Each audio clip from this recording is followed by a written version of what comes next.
এটি ছিল আমাদের রকি আইল্যান্ডের ফার্স্ট ডে, তাই সবাই তাড়াতাড়ি ঘুম থেকে উঠে চলে আসলাম। দেখলাম আমাদের গাড়িও চলে এসেছে। ব্রেকফাস্ট করে তাই আমরা উঠে পড়লাম গাড়িতে। আজকে আমরা রকি আইল্যান্ড ছেড়ে চলে যাব আরও ওপরে, আরও নতুন একটি জায়গায়, নতুন এক অভিজ্ঞতা। সবাই বেশ আনন্দে ছিল, কারণ এই 3 দিন বেশ ভালোভাবে কাটলো রকি আইল্যান্ডে।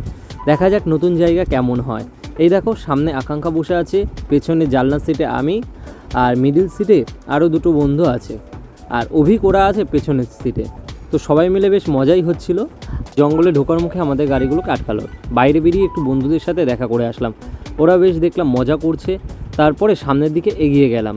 গিয়ে জানতে পারলাম যে এখানে একটা গেট রয়েছে। এই গেট পার করার জন্য পারমিট দরকার। সেই পারমিট নেওয়া ছিল না, তাই আমাদের গাড়িগুলোকে দাঁড় করিয়েছিল।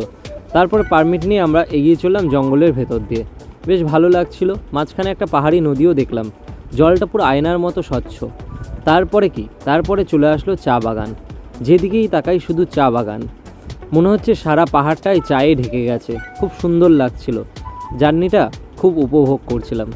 সত্যি বলতে আমার পাহাড় খুব পছন্দ, আর এরকম সবুজে ঘেরা পাহাড় আরও বেশি ভালো লাগে। মাঝখানে একটি দেখলাম কবরস্থান, বেশ সুন্দর। আমাদের রাস্তার পাশ দিয়ে ধাপে ধাপে নেমে গেছে পাহাড়, এবং তার সাথে সুন্দর চা বাগান, মাঝখানে সুন্দর সুন্দর ফুলের গাছ। জার্নিটা বেশ এনজয় করছিলাম, কিন্তু এদিকে আমাদের সবারই খিদে পেয়ে গেছিলো।